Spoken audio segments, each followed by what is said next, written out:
Salut à tous et à toutes, donc aujourd'hui dans une nouvelle vidéo pour vous faire une update lecture. Donc comme d'habitude, 3 livres à vous présenter et on va commencer de suite.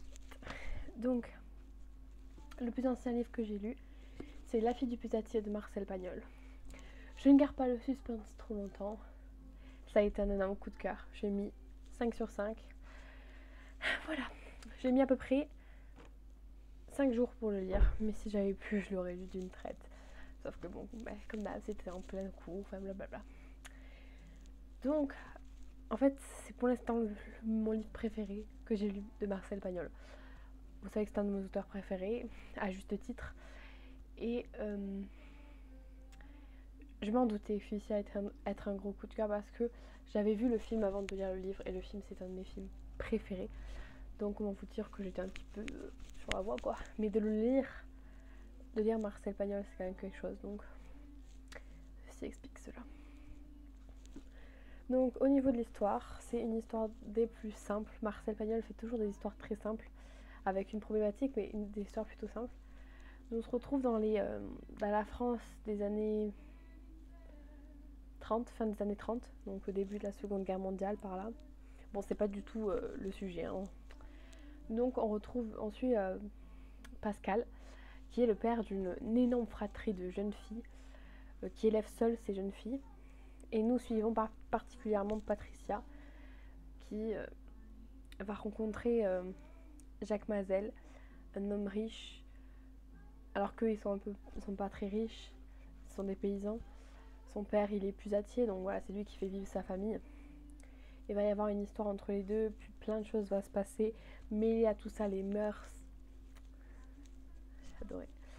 Donc, on voit le talent de Marcel Pagnol quand on lit cette histoire, parce qu'il nous fait d'une histoire, somme toute simple, une beauté que je m'amuserai à relire et relire et relire. Tous les personnages sont excellents. Moi j'adore le personnage de Pascal qui est vraiment un homme très fort mais qui a je sais pas comment dire, il parle mais c'est tellement beau et drôle quand il parle, il a quelque chose, une sonorité que Marcel Pagnol passe très bien en fait. Quand on entend Pascal on voit Marcel Pagnol en fait. Je sais pas comment dire. C'est une personne très brave, très juste, malgré son travail qui est très dur. Il a 40 et quelques années, mais il continue à creuser des puits. Enfin, vous voyez, c'est quand même quelqu'un de très brave, qui fait tout pour l'honneur de sa famille, l'honneur de sa fille. Même si c'est quand même un père, au final. Donc, on a, comme d'habitude, Marcel Pagnol nous dépeint les mœurs d'une époque, d'un pays. Les coutumes. Et des paysans beaucoup, il se concentre beaucoup sur les paysans et là pareil on traduit surtout par la famille de Patricia parce que ce sont des paysans. Voilà. Tout ça c'est un mélange et ça donne quelque chose de juste extraordinaire que j'adore. Donc si le livre vous tente pas, même si je comprends pas parce que c'est vraiment un tout petit livre qui se lit très rapidement, il y a le film, c'est une très très bonne adaptation cinématographique qui est plutôt fidèle donc je vous la conseille. Voilà. Ensuite, j'ai lu Insaisissable, le tome 2 ne me touche... le tome 1, pardon, ne me touche pas. Donc, contrairement à Marcel Pagnol, il ne fait pas partie de mon Pumpkin Out and Challenge. Donc voilà, j'avais envie de le lire, je l'avais acheté, je venais de l'acheter parce qu'il a été tellement recommandé par mes amis qui m'en faisaient une pub, je peux vous dire que voilà. Donc forcément, j'étais obligée de le lire, quoi. Donc je n'ai pas dit c'est de Taïré ma fille, mais je pense que vous connaissez, hein, c'est plutôt connu. Donc j'ai mis une note de 4 sur 5 et j'ai lu à peu près en une semaine. Donc voilà. C'était une très très bonne lecture. J'ai bien aimé dans cet univers dystopique que j'adore. Donc j'ai d'abord passé sur le résumé avant de vous donner mon avis. Je fais pas tout dans l'ordre mais bon c'est pas grave.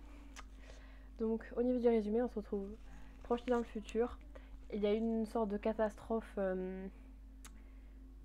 une grosse pollution qui fait qu'il n'y a plus beaucoup d'animaux sur Terre et il n'y en a quasiment pas.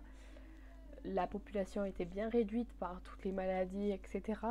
Et on suit Juliette qui se retrouve depuis un an enfermée toute seule dans une chambre d'asile un petit peu psychiatrique parce qu'il se trouve qu'elle a un talent ou une malédiction, ça dépend du point de vue.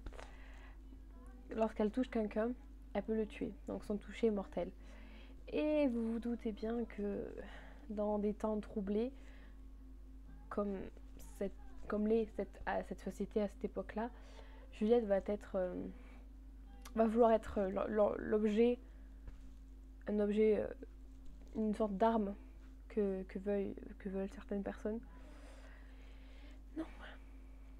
Alors au niveau des personnages, j'ai adoré les personnages, surtout Juliette qui pour moi est vraiment le personnage pilier fondateur de l'histoire, qui est une femme tellement forte, tellement indépendante, qui n'est pas une veuve éplorée, vous voyez, c'est pas quelqu'un qui a besoin qu'on la sauve, elle sait se débrouiller toute seule, et même elle a ce côté très innocent et très juste, je sais pas, j'adore ce personnage, c'est vraiment un très très bon personnage, pour une fois un personnage féminin qui est ni trop badass, ni trop fleur bleue, enfin pas fleur bleue mais vous savez, la jeune fille à sauver du haut de sa tour, blablabla. Non, là c'est quelqu'un de fort qui sait se débrouiller, indépendante, qui a vécu des choses, qui a vécu plein de choses dans sa vie. Donc ça, on l'aime beaucoup pour ça, ce côté juste aussi qu'elle a. Voilà. Ensuite, on a le personnage de Warner, qui est un personnage qui personnellement me trouble beaucoup. Alors, j'ai une relation amoureuse avec lui. D'un côté, on le déteste, c'est un mec, un sadique bizarre. Et d'un côté, il a ce côté mystérieux et on sait qu'il cache des choses et il faut gratter pour trouver. Donc, j'aime beaucoup ce personnage qui a l'air d'être en relief en fait, qui a l'air d'être vraiment quelqu'un d'intéressant qu'il faut découvrir en fait, qui n'est pas simplement le personnage que l'on nous dépeint là-dedans. Et ensuite on a le personnage d'Adam, donc là je vous parle des personnages principaux on va dire. Donc Adam, que j'ai moins aimé, parce que je le trouvais bien trop lisse, bien trop prévisible. Voilà, je me suis ennuyée un peu avec lui. L'avantage de Warner c'est il a ce côté ambivalent, cette personnalité un peu... cette bipolarité, je sais pas, ce côté... je suis gentil, puis je peux passer du sadique au gentil, enfin... Voilà, c'est ça qui est très très intéressant chez lui. Alors que Adam, lui, c'est une ligne droite, quoi. Il n'y a rien d'intéressant à gratter chez lui, vous voyez. On sait tout de lui. Dans le tome 1, on sait tout de lui. On sait ce qu'il veut. Enfin, c'est ça qui est dommage. Bon, ça présage forcément un genre de triangle amoureux. J'aime pas ça. C'est un schéma classique dans la dystopie, dans les vieilles dystopies, je trouve quand même, pas trop dans les récentes, pardon. C'est des schémas un peu récurrents, je sais pas si ça va me plaire. De toute façon, je vais bientôt m'acheter le tome 2, hein, forcément. Ce que j'ai beaucoup aimé, c'est que ce tome 1 ne se termine pas sur un cliffhanger qui fait que putain, t'as envie d'acheter la suite. Donc ça, j'ai beaucoup aimé. C'est-à-dire que ça me donne moins la frénésie de lire la suite, donc pas de book hangover. Voilà. C'est plutôt cool. Et juste une dernière chose, oui. J'ai trouvé... Il y avait un truc en trop. Il y a un truc en trop, c'est pour ça que j'ai pas eu de coup de cœur. C'est ce côté un peu trop young adulte. Et je sens qu'on là, on va me huer. Surtout les gens qui ont adoré, je sais, mais je ne... C'était très... pas chiant, mais... J'ai retrouvé tous les codes des romans, entre guillemets, young adulte. Et des codes que j'aime plus trop lire comme moi, c'est plus du tout des choses qui m'intéressent. Et là, je l'ai retrouvé et ça m'a gonflé, quoi. À chaque fois, je passais des pages parce que ça me saoulait. C'était redondant, quoi. Parce que c'est chiant, parce que il y a un désir, sauf que le désir n'est jamais accompli, ce qui fait qu'il y a une genre de frustration. On a toutes des pages et des pages de oh, il me touche, je sens de nombreux picotements dans mon bras, blablabla. Et pouf, ça s'arrête d'un coup net. Vous voyez? Alors je dis pas qu'il fallait que ça termine, mais je dis pas non plus qu'il fallait qu'elle nous fasse des pages et des pages sur ça, quoi. Ouais, ça m'a saoulé. C'est juste ça. C'est juste ça qui m'a gêné, qui fait que je pense que je n'ai pas eu de coup de cœur, mais je me hâterai bientôt de lire la suite, ne vous inquiétez pas. Et pour terminer, j'ai lu Indiana Taylor, le tome 1, Lune de printemps de Sophie Houdin, Mamie Cognan. Je l'ai lu à peu près en 3 semaines. Et je lui ai mis une note de 4 sur 5, je sais pas si je l'ai dit. Donc, je ne comprends pas. Alors, ce livre, je ne comprends pas pourquoi j'ai passé 3 semaines à le lire, alors qu'il est franchement plutôt petit. Il fait même pas 370 pages à peu près. Je ne comprends pas pourquoi j'ai mis 3 semaines à le lire.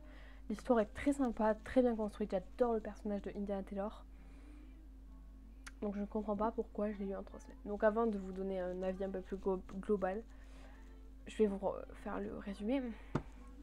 Donc on suit Indiana Taylor, un jeune homme d'une grande lignée de alpha loup-garou. Sauf que, petit hic, depuis qu'il est jeune, il s'est jamais transformé en loup-garou lui. Mais il y a une explication. Enfin, Indiana est le fruit, si je peux dire, d'un amour entre une humaine et un loup-garou. Donc, ses gènes sont moins concentrés loup, hein, ce qui fait qu'il a, voilà, sa croissance de loup se retarde ou elle n'arrivera pas. Enfin, on ne sait pas encore et on le suit dans sa vie d'oméga un peu, ouais, d'humain en fait, dans un univers de loup-garou. Et on va se demander si il va se transformer ou pas. Et s'il se transforme, pourquoi ça a mis autant de temps? Quelles sont les raisons qui puissent indiquer cela? On va le suivre aussi dans plein d'aventures. Il y a une sorte de grande enquête dans ce roman-là. C'était plutôt sympa. Donc on passe à la vie. Hein. Donc je disais, ce que j'ai beaucoup aimé, c'est ce côté enquête. Ça me fait beaucoup penser à Harry Potter. Et Harry Potter, je sens. Donc j'ai bien aimé ce côté-là. Ça fait très jeunesse en fait. Et j'aime bien, parce que la jeunesse, j'aime bien ça aussi. Mais comme je vous ai dit, je ne comprends pas pourquoi j'ai mis 2-3 semaines à le lire.